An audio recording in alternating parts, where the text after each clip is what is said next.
राम राम राम हरे हरे हरे कृष्ण कृष्ण कृष्ण हरे हरे हरे राम राम राम हरे हरे हरे कृष्ण कृष्ण कृष्ण हरे हरे हरे राम राम राम हरे हरे हरे कृष्ण कृष्ण कृष्ण हरे हरे हरे राम राम हरे हरे हरे कृष्ण कृष्ण कृष्ण हरे हरे श्री ज्ञानदेव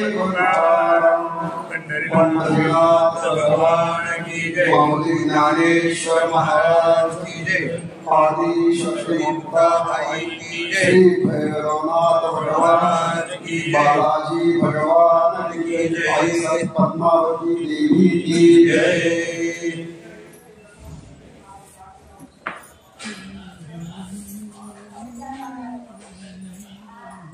लक्ष्मी वल्लभा लक्ष्मी वल्लभा लक्ष्मी वल्लभा लक्ष्मी वल्लभा लक्ष्मी वल्लभा लक्ष्मी वल्लभा लक्ष्मी वल्लभा लक्ष्मी वल्लभा दीनानाथा पद्मनाभा दीनानाथ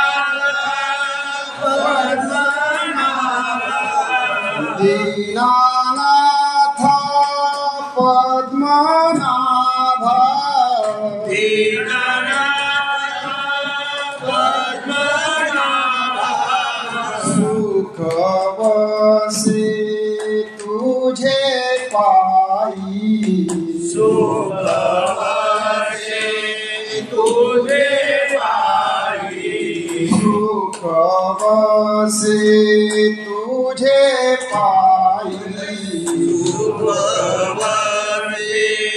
तुझे आई माझा ठेवी हे चिठाई माझा ठेवी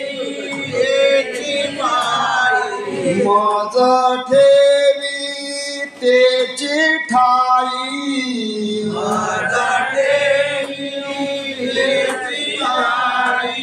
सुख वसे तुझे पाई सुख वसे तुझे पाई माझी अल्प हे वासना माझी अल्प हे वासना तू तो उदारांचा राणा तो उदारांचा राणा तू तो उदारांचा राणा तो उदारांचा राणा सुख वसे तुझे पाई सुख वसे तुझे पाई तू का म्हणे भोगे तू का मने भोगी पीडा केली धावे वेगे पीडा केली धावे वेगे सुख वसे तुझे पाई सुख वसे तुझे पाई गोपाल कृष्ण भगवान लक्ष्मी वल्लभा दीनानाथा पद्मनाभा सुख वसे तुझे पायी मज ठेवी ही चिठाई. प्रस्तुत प्रवचनासाठी आपण अभंग निवडलाय. अभंग, त्या अभंगावर काही एक विचार करण्यापूर्वी प्रस्तावना थोडक्यात बोलायचं आहे. 30-35-40 मिनिटात बोलायचं आहे आणि आपली ही सेवा आटोपायची. समचरण सरोजम संतुलिलांबुधागम जगरणित पाणी मंडनम मंडनानाम तरुण तुलसीमाला कंधरम कंजनेत्रम सदैदबलहासं विठ्ठलं चिंतयामि. लक्ष्मी वल्लभा दीनानाथा पद्मनाभा. अभंग प्रवचनासाठी आपण घेतलं तुकोबरायांचा जगद्गुरु तुकाराम महाराज मागणी या प्रकरणातील हा गोड चिंतनीय असा अभंग आहे. घेण्यामागचं प्रयोजन असं आहे, का बरं हा अभंग निवडला असेल? कारण वक्त्याला प्रसंग परिस्थिती कोणत्या ठिकाणी आपण बोलतोय याचं भान असणं आवश्यक आहे आणि वक्त्याने हे जाणून बोललं पाहिजे. समयोजाना भलते ज्ञाना भलतिथी. आज आपण महाराष्ट्रातून कर्नाटक राज्य ओलांडलं, त्याच्यानंतर आंध्र प्रदेशामध्ये आपण बोलतोय. आंध्र प्रदेशामध्ये तिरुपती भगवान तिरुपतीनाथांच्या तिरुपती बालाजी आणि या क्षेत्रामध्ये आपण कालच आणि भगवंताचं दर्शन घेतलं, मुक्काम केला रात्री आणि आता पायथ्याशी तिरुपती या गावात आपलं वास्तव्य आहे. आणि अशा पद्मावती आईसाहेब त्यांच्या प्रांगणामध्ये त्यांच्या समोर आपलं हे प्रवचन आहे. का बरं या ठिकाणी आलो आपण? मुंबई असेल, पुणे, सातारा, फलटण, जिथून सर्व मंडळी आली. परम आदरणीय परमश्रद्धेय महंत संजीवदासजी महाराज, सर्व आपण त्यांना प्रेमाने दादा म्हणतो. आणि त्यांच्या संगतीमध्ये आपण अनेक तीर्थयात्रा करीत आहोत. चारधाम यात्रा असेल, संपूर्ण भारत भ्रमण आणि त्यांच्या संगतीमध्ये आपण करत आहात. आणि अशा या दादांच्या श्री भैरवनाथ यात्रा कंपनी या समूहाच्या द्वारा त्यांचे ते आयोजक आहे, संस्थापक आहे. आणि त्यांच्या पश्चात त्यांचीच मुलं अधिकार असेल, मंगेशजी असतील, ही सर्व मंडळी आणि आपण सर्व त्या परिवारातील श्री भैरवनाथाच्या कृपेने मी प्रत्येक वेळेस प्रवचनात बोलतो की निर्विघ्नपणे ही यात्रा आपली संपन्न होत असते. याच्या मागे सुद्धा साधू संतांचे भगवंताचे मोठे आशीर्वाद आहेत असो. आणि असा हा आपला पहिलं जे तीर्थ आत्ता 12 दिवसाच्या या प्रवासामध्ये आपण पहिल्यांदाच तिरुपती भगवंताचं दर्शन घेतलं आहे. आणि आता इथून आपला प्रवास पुढे आरंभ होईल. मग इथे आपण 2 रात्रपासून थांबतोय, काहीतरी भगवंत चिंतन करावं. कारण यात्रा काढणारे भरपूर आहे, यात्रेला नेणारे भरपूर आहे, परंतु सत्संग, प्रवचन, कथा, कीर्तन, हरिपाठ ह्या ज्या गोष्टी आहे, सत्संग त्रिवेणी संगमी भ्रमण करा तुम्ही. पैसा तुमचा आहे, बुद्धी तुमची, पण चित्त नाही नामी तरी ते व्यर्थ. नामचिंतन असेल, भगवंताच्या प्रती आदर असेल, हे जर नसेल तर त्या तीर्थयात्रेला किंमत नाही. सहज एन्जॉय करायचा, मजा मारण्यासाठी तीर्थयात्रा करत नाही. तीर्थयात्रा आहे. आपण ज्या करतो किंवा ज्यांच्याद्वारा आपण जातो ते जत्रा करतात, आपण यात्रा करतो. आता जत्रा आणि यात्रा काय फरक आहे? यात्रा या आणि तरा, आवाज बरोबर येतोय का जास्त डबल येतोय? तो या आणि तरा, यात्रा शब्दाचा अर्थ काय? या आणि तरुण जा. सर्व तीर्थ प्रत्येक ठिकाणी भगवंताने आपले लीला विग्रह केला, अनेक ठिकाणी भगवंताने अवतार घेतले आणि त्या ठिकाणी चरित्र केलं. मग अशा त्या दिव्य ठिकाणी आपल्याला जायचं असतं. काल परवा गाडीमध्ये चर्चा झाली असेल, महाराजांचा एक अभंग आहे, ठाईच बैसोनी करा एक चित्त. आपल्याला महाराजांनी ठाईच बसायला सांगितलं, पण आता आम्ही ठाई बसत नाही. मुंबई पुणे सगळ्या प्रकारचे लोक एका ठिकाणी बसू शकत नाही. काल परवा कुठेतरी विषय झाला.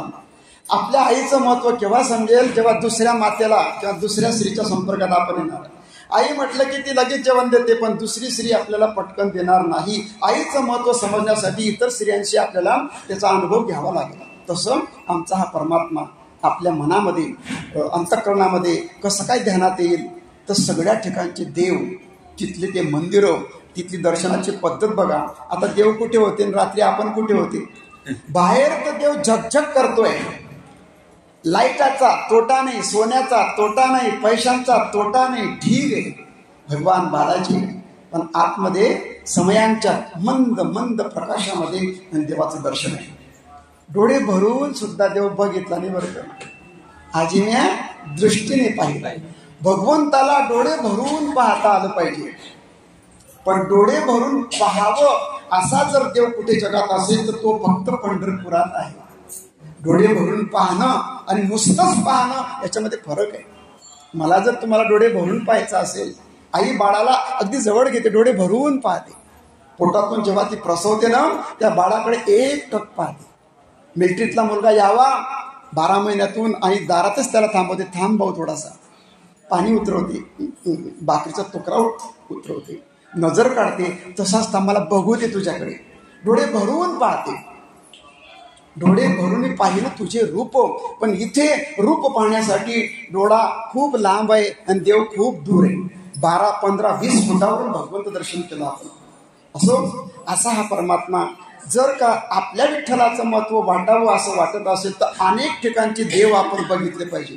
भरत भ्रमण केल्याशिवाय तुम्हाला आपल्या देवाचं महत्व कळणार नाही. आणि म्हणून असो जास्त प्रस्तावना लांबवत नाही आणि दादांच्या संगतीमध्ये आपण चालत आहोत. आणि आता हा आपला सोहळा श्री सावखेडा इथून तसा मुंबईहून म्हणा, तुम्ही म्हणाल त्या त्या ठिकाणाहून आपण इथपर्यंत आलोय. मग बालाजी भगवंताच्या या प्रांगणामध्ये आपण बोलतोय. मग तुकोबार यांनी जो अभंग लिहिलाय, आता देव कोण आहे? भगवान विष्णू. हेच या ठिकाणी आपण पाहिले की भगवान कसे पहुडलेले.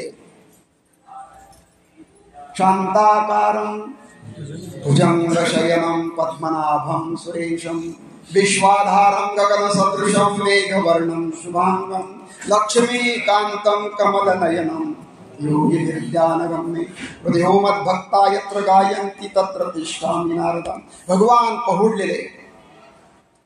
पण हा परमात्मा कोण आहे? तुकोबार या अभंगाच्या पहिल्या चरणात सांगतात कोण आहे हा. लक्ष्मी वल्लभा, लक्ष्मी वल्लभा दीनानाथ पद्मनाभा, सुख बसे हेची ठाई, सुख बसे तुझे पायी. महाराज म्हणतात, पटकन आपण अभंगावरती आलोय, चटकन तोंड फोडा, पटकन विस्तार करा. अभंगाची सुरुवात महाराज लक्ष्मी वल्लभा, लक्ष्मी वल्लभा दीनानाथा पद्मनाभा. हा भगवान लक्ष्मीचा. वल्लभ म्हणजे काय? वल्लभ म्हणजे पती. वल्लभ म्हणजे पती. नुसता पती नाही, आवडता पती. आता आवडता पती हे काय भानगड आहे? पती तर एकच असतो. काही नावडते आणि काही आवडते असं आहे का? नाही नाही, एक पत्नी व्रत ज्याला म्हणू आपण. भगवान कसं आहे, सगळेच पती सगळ्याच पत्न्यांना आवडतील असं. महाराज व्यवस्थित बोला, आमच्या घरात भांडण लावू नका असं म्हणाल तुम्ही कधी. प्रत्येक स्त्रीला आपला पती आवडतोच, परंतु भगवान लक्ष्मी वल्लभ आहे. वल्लभ शब्दाचा मराठी शब्दकोशामध्ये वल्लभ म्हणजे प्रिय पती, आवडता पती, ज्यांच्यासाठी काय नाही केलं. आता लक्ष्मी वल्लभावरती सुद्धा आपलं प्रवचन होऊ शकतं. लक्ष्मी अभंगाची सुरुवात महाराज लक्ष्मी वल्लभा. लक्ष्मी कोण आहे? लक्ष्मी भागवत दादा सांगता सांगता 40 वर्षाचा काळ गेला आणि तुम्ही सुद्धा ऐकतात आहे. तेव्हा भागवत कथेमध्ये लक्ष्मी माता कुठून उत्पन्न झाली तर 14 रत्नांपैकी एक रत्न म्हणजे लक्ष्मी माता आहे. विस्तार करत नाही, अगदी थोडक्यात मला सांगायचंय. तुम्हाला सर्वच माहिती आहे, पण थोडक्यात जर मांडायचं असेल, लक्ष्मी ही प्रगट झाली आणि तिने सगळ्यांकडे बघितलं. एका बाजूनं राक्षस, एका बाजूनं देव आहे. कोणते देव कोणते राक्षस ते पण मला सांगायचं नाही. आणि जशी ती वरती आली, हातामध्ये वरमाला आहे, दिव्य अशा फुलांची माळ आहे. आणि प्रत्येकाला वाटलं आता ही आमच्या गड्यातच माळ घालते की काय. प्रत्येकाने आपल्या अशा माना पुढे केल्या. हो, पण एकही केस नाही, कशाला माळ घालेल.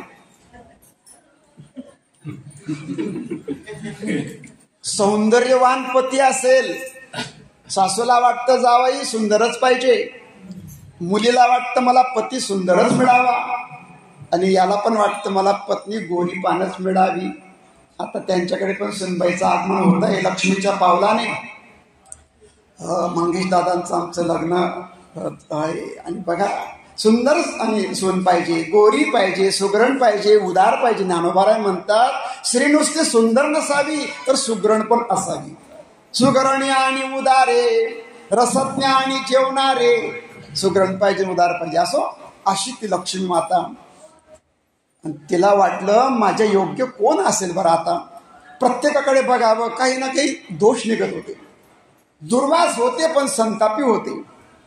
काही ऋषी आहे, काही मुनी आहे, काही जपी आहे, काही तापी आहे, काही राजे, काही मोठे मोठे राजे, पृथ्वीचे पती आहे, परंतु कुठे ना कुठे दोष आहे. आणि मग सगळ्यांच्या समोर जाते जाते जाते प्रत्येकाला वाटायचे त्यांच्या नजरा, स्त्रीला पुरुषाची नजर समजते बरं का. पुरुष परपुरुषा कोणत्या नजरेनं पाहतोय हे स्त्रीला कळत असतो. नजरेमध्ये काम भावना आहे का प्रेम आहे, प्रत्येकाला ह्या सगळ्या गोष्टी लक्ष्मी माता ऑब्झर्व करते. आणि होता होता भगवान विष्णूंच्या जवळ आल्या. भगवंताचं तोंड तिकडे होतं, त्यांनी फिरवून घेतलं. लक्ष्मीच्या प्रति आकर्षण नाही. तिनं ठरवलं शांताकारम भुजंग शयनम. शांत आहे.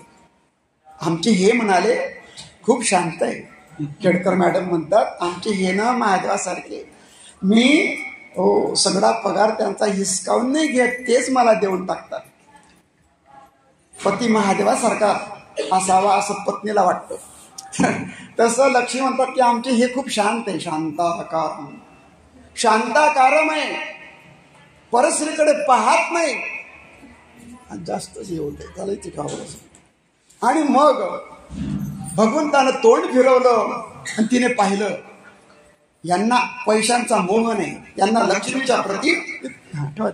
आणि म्हणून वरमाला घातली बरं का, थोडक्यात सांगायचं. आणि भगवान लक्ष्मी वल्लभ झाले येतोय.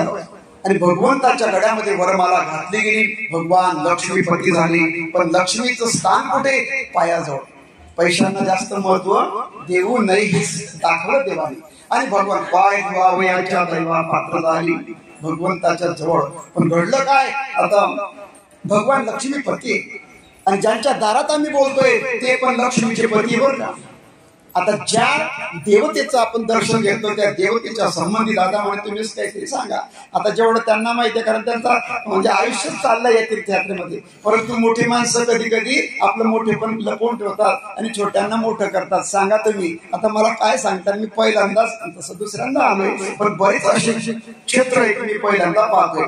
त्यांना जेवढं माहित आहे तेवढं मला माहित नाही, पण जेवढं जुजबी ज्ञान असेल तेवढं सांगण्याचा प्रयत्न करतो.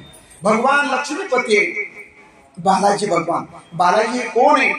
आपण बाल दिले म्हणून बालाजी असं म्हणा, पण हे भगवान असं घडलं. भगवान इथे का आले, हे मंदिर कोणत्या शतकात निर्माण झालं याची कुठेही नोंद सापडत नाही. कोणी म्हणतं इसवी सन 500 मध्ये, कोणी म्हणतं 600 मध्ये या मंदिराची बांधणी केली. विजयनगरचा कोणी एक राजा होता, त्या राजाने हे दगडी बांधकाम केलेलं आहे. ठीक आहे, मग इथे भगवान का आले? ज्या देवीच्या दारात आपण बोलतोय अशी ही पद्मावती माता आहे. कोण आहे पद्मावती? भगवान विष्णू शेषशाही भगवान शेषावरती पहुडले. भगवान मंद मंद हसतात. झोपतात कशावर? गादीवर नाही. शेष 1000 फणींचा शेष आहे. कसा आहे तो?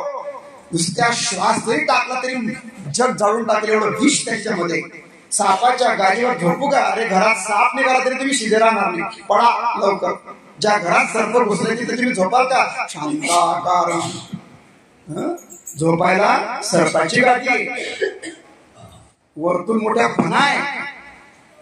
अशा अशांत परिस्थितीमध्ये सुद्धा कसं हसत राहावं हे शिकवतात भगवान विष्णू. आपल्या अवस्थेत आहे मंद मंद भगवान हसतात. पायावर लक्ष्मी माता पाय चोरते आणि भृगू नावाचे ऋषी आहे.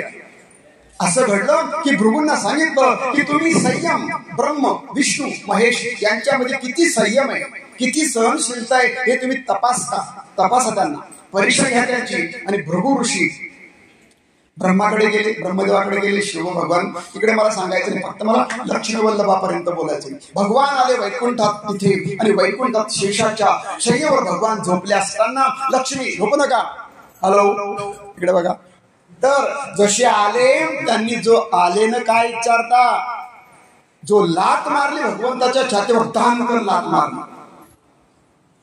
पायाजवळ लक्ष्मी माता आहे. आपल्या नवऱ्याच्या छातीवर जर कोणी पुरुष आला आणि जर लात मारली तर आपल्या पत्नीला कसं वाटेल सांगा ना? पेढा खाल्ल्यासारखं. आमच्या फापाडे ताई अशा चवताडून येतील ना, काय आहे कोण आहे. पदर जेव्हा बाई पोचते ना, चांगले चांगले घाबरतात बरं का. हा, बाईचा पदर आहे तोपर्यंत बरं, बाई बरी तोपर्यंत बरी, नाही तर मोठी बुरी. आपल्या बायाने बरं तिकडची गोष्ट करते. जोपर्यंत शांत आहे, सरस्वती आहे, ठीक आहे. पण कालिका जेव्हा होईल ना, चांगले चांगले घाबरतात. आणि मग लक्ष्मी मातेनं पाहिलं, अरे कोण आहे माझ्या पतीच्या, आणि वक्षस्थलावर लात मारली. भृगू हे ब्राह्मण कुलातले होते आणि लक्ष्मी मातेला राग आला. पण माझा पती प्रतिकार करत नाही. माझे पतीने असं सुद्धा बोलले नाही, तुम्ही मला का मारलं, माझी इन्सल्ट झाली माझ्या पत्नीच्या समोर. एक शब्द भगवान बोलत नाही. भगवान मंद मंद हसतात. काय माझा पती किती सहन करतो, अरे काही आहे का तुमचं रक्त खवडतं का नाही काही, असं कोण म्हणतं. पत्नी म्हणते. लक्ष्मी मात्र राग आला, माझा पती बोलत नाही, मी काय बोलायचं. पण तरी सुद्धा आपल्या पत्नीला पतीच्या बद्दल नितांत प्रेम असतं. आणि शाप दिला, तुमचं ब्राह्मण कुलाला मी शाप देते की मी तुमच्या घरी कधीही येणार नाही. म्हणून जवळजवळ ब्राह्मण हे दारिद्र्यामध्ये जीवन जगत असतात. लक्ष्मी त्यांना क्वचित प्रसंगी प्रसन्न होते. तुमच्या घरी मी येणार नाही, जिथे माझ्या पतीचा तुम्ही अपमान करता त्या घरी जाईल का कोणी. आपण मला तुमचा त्याग केला, ब्राह्मणांचा त्याग लक्ष्मी मातेने केला. म्हणून 18 विश्व दारिद्र्यामध्ये आणि ब्राह्मण जगत आहे. मग त्यांचं कशावर उदरनिर्वाह चालतो, फक्त दक्षिणा. तुम्ही किती जरी दक्षिणा दिली तरी ते संतुष्ट होत नाही. ही अशांती, असमाधान, तुम्ही कधीही सुखी राहणार नाही, संतुष्ट राहणार नाही. लक्ष्मी मातेचा काय शाप आहे. असो, पण पतीवर राग आला आणि रागामध्ये लक्ष्मी माता निघाली बरं का, वैकुंठ सोडून ती मृत्यू लोकांमध्ये आली. आणि मग भगवान म्हणतात, अगं थांब थांब थांब. जेव्हा पत्नी रागात असते ना, तिला म्हणवायचं असतं, अहो असं करू नका, स्वारी बाबा चुकलं. पत्नी, आता मी येत होतो प्रवचनासाठी, तेव्हा मी माझ्या पत्नीला आहो खाऊ केलं. ते आमच्या ताई म्हटल्या, तुम्ही पत्नीला पण आहो खाऊ करता. म्हटलं त्यांच्या ताब्यात राहायचं आहे, जर गोडावर अन्न खायचं असेल तर मला वचने किम दरिद्रता. का बरं आपण अरे अरे म्हटलं ते मला का रे म्हणतील, मी यांना दादा म्हणले तर ते मला बापू म्हणतील, असं आहे की नाही. म्हणे असं कसं काय. अहो म्हटलं, मी सुनबाईला पण राधाही म्हणत राधाजी म्हणतो. म्हणे बाबा तुमचं प्रवचन झालं पाहिजे. म्हटलं माझं आहे, या खाली गोपाल. काय सांगायचा मुद्दा आहे. लक्ष्मी माता रागात निघाली. अरे मोबाईल पण घेतला आणि चार्जर घेतलं निघाली. वैकुंठ सोडून जेव्हा लक्ष्मी माता घरातून निघाली, ज्या घरामध्ये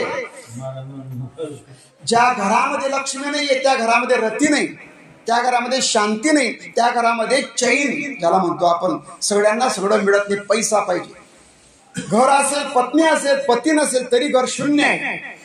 पती आहे, पत्नी नाही तरी घर शून्य आहे. आणि दोन्ही असेल तर मुलं नाही तरी घर शून्य आहे. आणि पत्नी पण आहे, पती पण आहे, मुलं पण आहे, पण पैसा नसेल, दिक्त नाम संसार.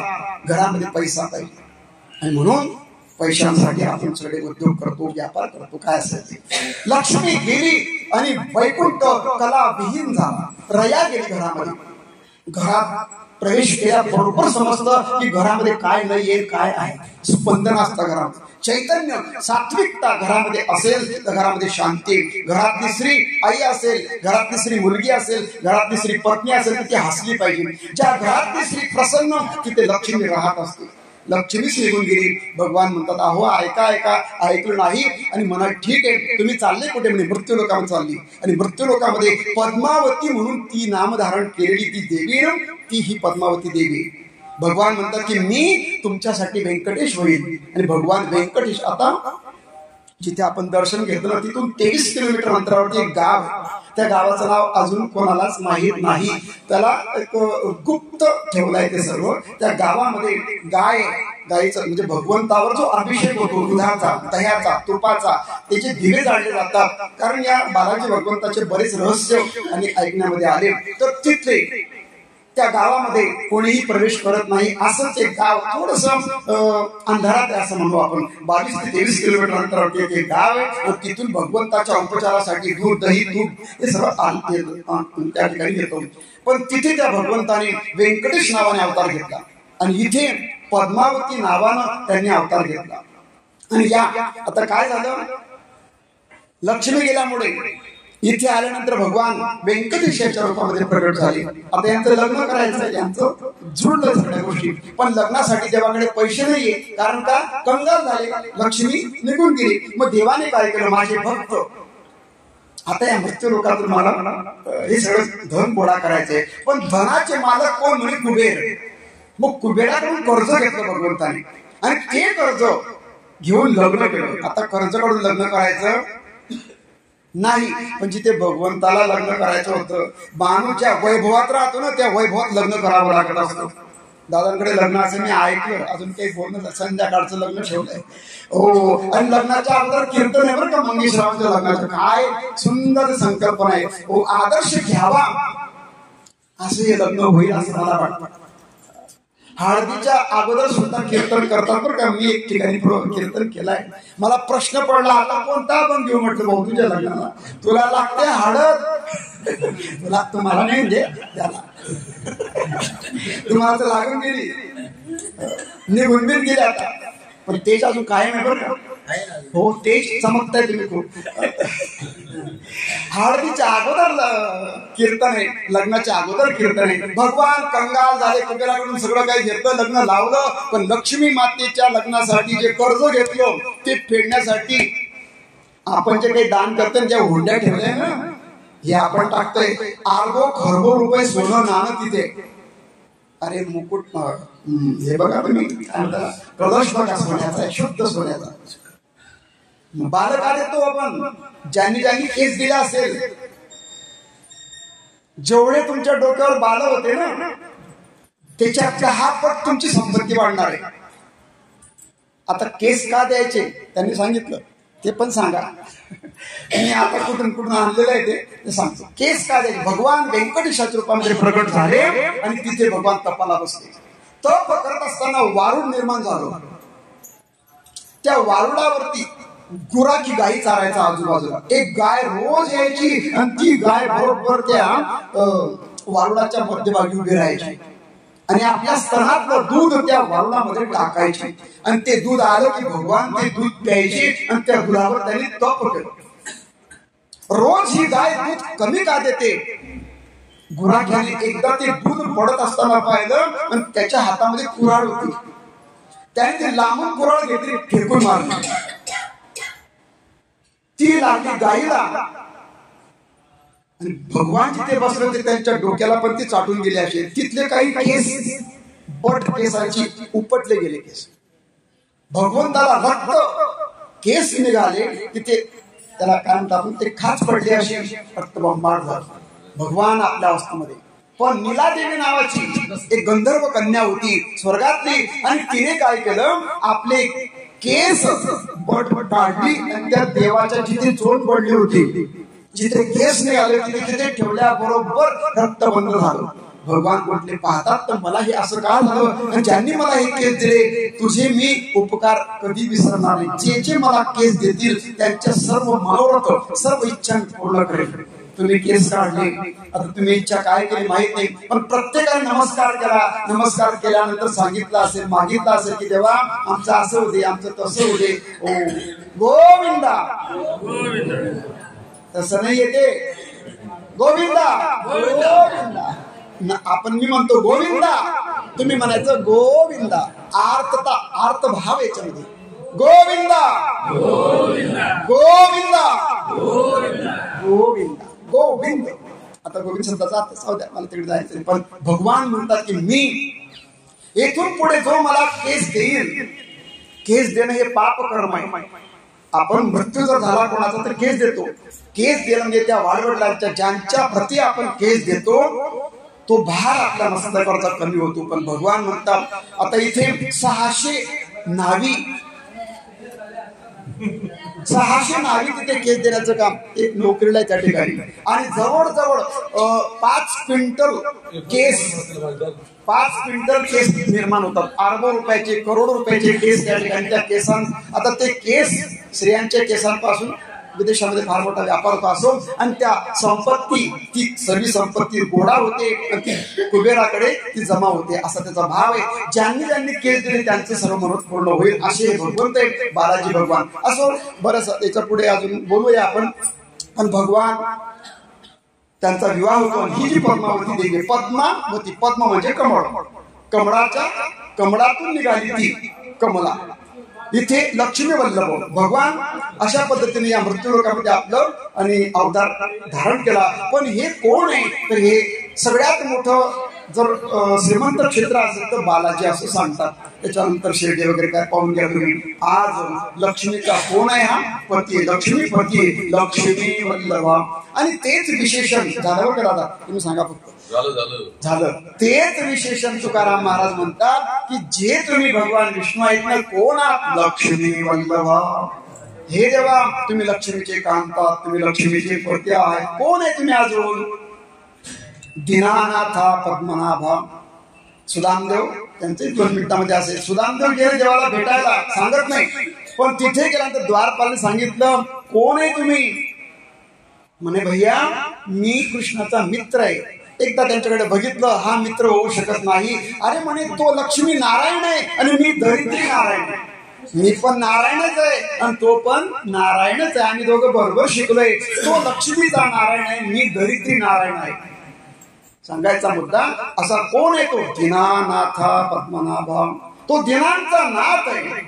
दीनानाथ ब्रीद सांभाळी आपुले. हा भगवंत दीनबंधू आहे, त्याला दीनबंधू म्हणतात, दीनांचा नाथ म्हणतात. ज्याला कोणी नाहीये, अनाथांचा नाथ आहे तो. आणि असा परमात्मा दीनानाथ असल्यामुळे मी सुद्धा दीनच आहे. माझी लौकिक गरिबी असेल परंतु तो दीनबंधू असल्यामुळे त्याला मला भेटायचंय. असो कथाभक्तीत सांगायचं नाही, पण लक्ष्मी वल्लभा, दीनानाथा पद्मनाभा. आणि भगवान असे असल्यामुळे त्यांच्याच पायाजवळ सुख आहे. सगळ्या जगातून जो काही ते भक्त येतो ना, हा केवळ कशासाठी येतो, आपल्या जीवनामध्ये सुख, शांती, समाधान मिळावं. सुख शब्दाचा अर्थच भगवंत असे. सुख वसे तुझे पायी, तुझ्याच पायी सुख आहे. आणि म्हणून महाराज म्हणतात तुझ्या पायी सुख आहे ना, तेथे तू माझं सुख वसे तुझे पायी. बस त्या सुखाच्या ठिकाणी मला मद ठेवी त्याची ठाई. मला तुमच्या ठिकाणी जागा द्या.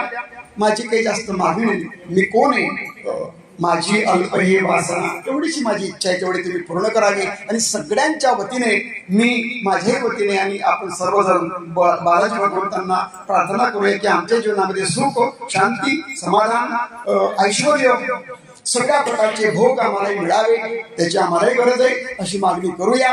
आणि या ठिकाणी जे जे आमचे भोग असेल, तुका म्हणे भोगे पिढा केली धाव वेगे. जेव्हा जेव्हा आमच्यावर संकट येईल तेव्हा तुम्ही धावून यावं, एवढीच प्रार्थना करतो. या ठिकाणी थांबतो. कुंडली कवरधारी विठ्ठल श्री ज्ञानदेव तुकाराम पंढरीनाथ भगवान की जय. कुंडली कवरधारी विठ्ठल श्री ज्ञानदेव तुकाराम पंढरीनाथ भगवान की जय. मला काय पासून बोलताय ना.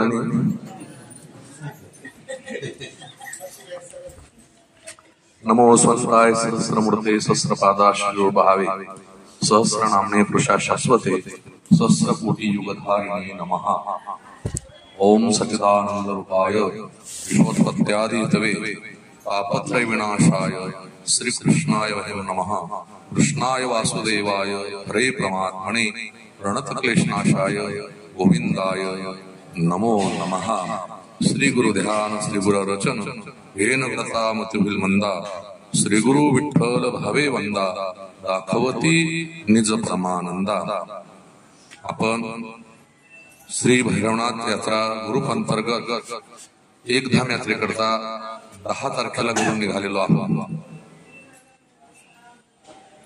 यात्रा म्हटली की घरातलं सगळं सोडून निघावं लागलं यात्रेला येताना. बरं तुम्ही सगळं सोडून निघालेले, तुम्हीच कबूल केलं. म्हणजे कारण यात्रेला निघताना घरचं सगळं सोडणं म्हणजे काय करणं, घरातलं सगळं प्रेम सोडावं लागतं. जुन्या काळामध्ये एक धाम यात्रा जर कोणी केलं तर घरचे लोक असे त्यांच्याशी वाट पाहायचे. आणि ते यात्रेहून आले का त्यांचं सामान एक मंदिरावर ठेवायचं, मग त्यांना वाजत गाजत घरी, असा नियम होता. अजूनही तसंच करावं लागतं का. बद्रीनाथची यात्रा तशीच आहे अजूनही, अमरनाथची यात्रा तशीच आहे अजून. ह्या यात्रा तशाच आहे. यात्रेचे फार मोठे नुसती यात्रा कशा करता करायची आहे लोक 4 धाम करता म्हणून करायचे का? सप्तपुऱ्या 12 ज्योतिर्लिंग माणसाच्या जीवनाचा हिंदू धर्माचा एक अविभाज्य भाग आहे. जो हिंदू म्हणून जन्माला आला, देवानं त्याच्याकडे थोडीफार संपत्ती दिली, त्याने 4 धाम यात्रा करूनच मारायचं. नाही 4 धाम झाल्या तर पंढरपूरची यात्रा करूनच मारायचं. आणि पंढरपूर 4 धाम केले असते आणि पंढरपूर केलं नसेल, 4 धाम केलं असतील आणि पंढरपूर गेला नसेल, तर तो माणूस मरत नाही. तो माणूस मरत ज्याच्या त्याच्या क्षेत्राचा वैभव असतो. आपलं पंढरी क्षेत्र महत्वाचं आहे. आता महाराजांनी तुम्हाला तिरुपती बालाजी भगवान पर्वत, तिरुमल्ला भगवान पर्वत भरपूर काही सांगितलं. आणि आता ती मोठ्या मोठ्या कथा बालाजी भगवान परमात्म्याच्या आहेत. केसाविषयी ते काही केस जिल्ह्याबद्दल कोणते कोणते पाप जातात त्याच्या कथा त्या पुराणाने सांगितलेल्या आहेत. म्हणजे स्वतंत्र पुराण आहे. आपण ती यात्रा करून आज श्री शेल्लमच्या दिशेने जातोय. म्हणजे 12 ज्योतिर्लिंगापैकी दुसऱ्या क्रमांकाचं ज्योतिर्लिंग. पहिलं सोरटीचं सोमनाथ आणि दुसरं जे ज्योतिर्लिंग आहे ते म्हणजे मल्लिका अर्जुन. आणि तिथे काय आहे, तिथे पातालगंगा, जी इथून पातालगंगा तिकडे गेली, म्हणजे पांडवांनी ही नदी पुण्यात केली, ज्या ती पाप नाशनी आहे. इथेच त्या ठिकाणी आपल्याला काल पौर्णिमा, अमावस्या, एकादशीला तिथे जाऊ देऊ नाही. बालाजी भगवान परमात्म्याला त्या नदीचं स्नान राहतं, तीर्थाचं स्नान असतं, म्हणून काल आपल्याला तिकडे जाऊ दिलं नाही. म्हणून ते तो पॉइंट कट रद्द झाला, म्हणून आपल्याला त्या चरण पादुकांकडे नेले गेले होते. आणि अशी ही यात्रा करत आपण आज खऱ्या अर्थानं इथला निरोप घेणार आहोत या स्थानाचा. आता काहींच्या डोक्यामध्ये असा भ्रम आहे की आता कोल्हापूरला महालक्ष्मीला जावं लागतं. तुम्हाला वेळ भेटले तर कधीही गेलं तर काही अडचण राहत नाही, पण तसा नियम नाही. ती महालक्ष्मीच पद्मावती आहे आणि तिच्या दारातच आपण 2 दिवस काढले.